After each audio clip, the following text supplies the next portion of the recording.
A blessed day to you, all my sports to the bone people. Welcome back to the channel. Thank you all for tuning in. All right, my people. So I'm a bit late, but I'm here nonetheless. Gonna be taking a look at how things went today in the West Indies Championship. Gonna be walking you all through the scorecards. Yes, couple Centurions, my people. We love it, we love it. We love it, man. Captain Craig Brathwaite getting a century. And we also saw John Campbell getting a century. Right? Couple of guys putting out some good performances. So just give a listening ear until the end and let me know what you all think in the comment section. All right, so let us start with Barbados Pride versus the West Indies Academy.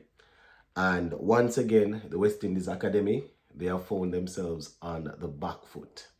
Yes, my people. Barbados Pride batting first at the close of play on day one, 354 for 3. Yes, 354 for 3. Now, Captain Craig Brathwaite, he scored 140. Well, he's on 143 not out, having faced 241 balls. Yes. He had 14 fours in that knock. So going at a strike rate of 59. 143 not out of 241 balls. So Captain Craig Brathwaite stepping down from the test level and, playing in the first class system here. It's good to see that he's able to get off to a good start. His opening partner, Zachary McCaskey, he scored 49 off 66, 5 fours and 1 6. Now, Jonathan Drakes, he also scored a century. Yes, good to see Jonathan Drakes getting a century, my people. He's a player that has really looked good. He's looking good so far. 117 of 176 balls. 14 fours and 4 sixes. Yes, 14 fours and 4 sixes. Talking about a strike rate of 66. So Jonathan Drake's there looking good. Kevin Wickham, he made 9. And Demetrius Richards is there on 6. So he's there with Captain Craig Brathwaite. Now for the West Indies Academy, the wicket takers, as I said, only 3 wickets. Right, Joshua Bishop once again doing his thing. He was able to remove Zachary McCaskey, right, Bishop and Lane and Clark. Let me just go down to the bowling part here. Right, so wicket takers, Lane, he picked up 1 for 45 from 15 overs. Joshua Bishop, 1 for 85 from 23 overs. And McKenny Clark, 1 for 67 from his 14 overs. So yeah, that is how that game is going, my people. So the Barbados Pride really and truly positioning themselves to have a very good one against the West Indies Academy. They will definitely have to try their best to see if they can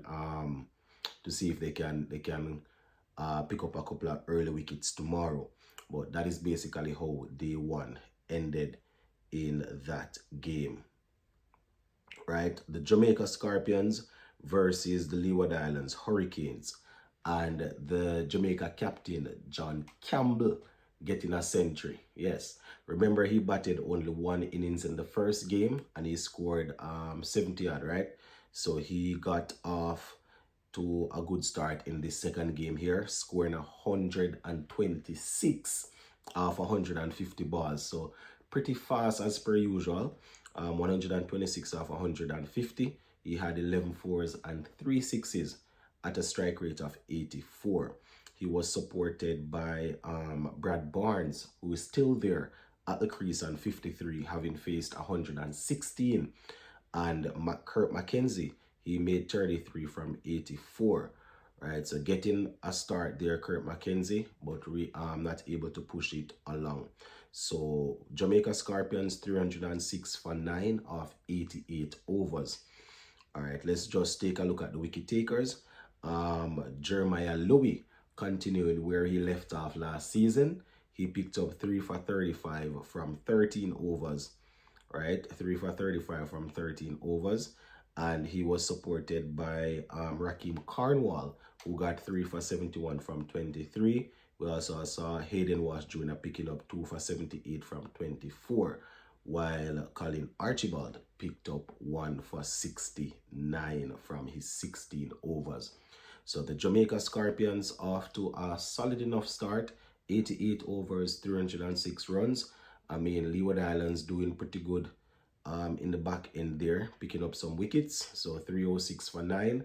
Leeward Islands will definitely be looking to get that last wicket there quickly to see, you know, if they can stay in the game. So yeah, that is basically how that one went on day one. Right, let us take a look at the games that started a bit later. Right, so this one, Windward Islands Volcanoes versus Trinidad and Tobago Red Force. Windward Islands Volcanoes, they were bowled out for 166 in 51.1 overs. So not a good first innings there for Windward Islands at all, my people. Right, not a good first innings for Windward Islands at all. Let's just take a look at that 166. So Jeremy Solozano, he made 6. And the kicker to this, my people, is that in that 166, there was a century. Hodge scored 126 from 142. Yes, my people. Good to see Hodge coming back from test duty, slotting into his team and getting a century. Imagine the team was bowled out for 166 and Hodge scored 126. He was pretty nippy too, you know, my people.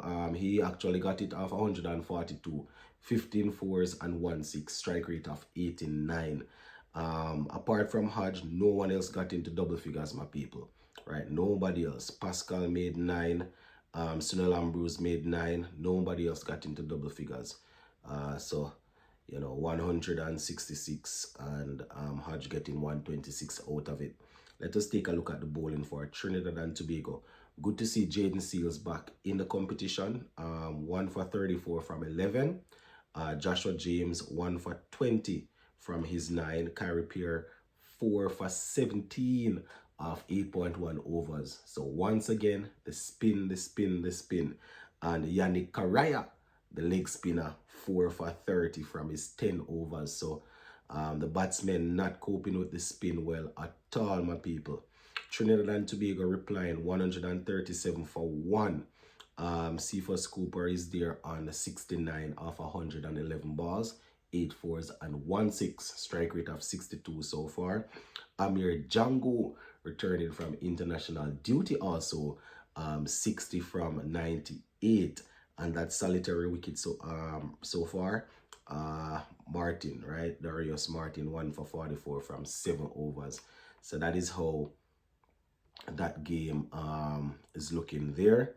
Now, Trinidad and Tobago, I think they're trailing by, 29 runs with 9 wickets in hand. All right, let's go on to the next game here. The Guyana Harpy Eagles versus the Combined Campuses and Colleges, right? Now, in that game, the Combined Campuses and Colleges, they finished day one on 279 for 6. Yes, 279 for 6. And at the top of the order, Captain Jeremiah, getting into the 80s, unfortunately, was not able to exit the 80s.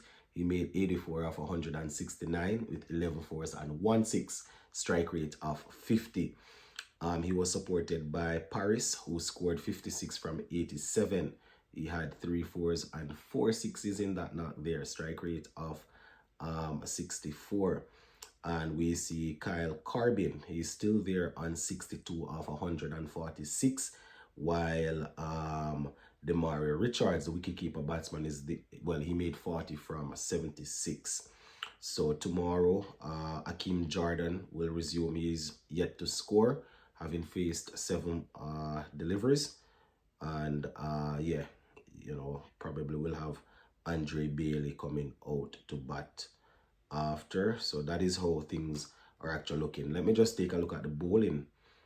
Take a look at the bowling for Guyana Harpy Eagles. Now, West Indies test pacer Shamar Joseph is back.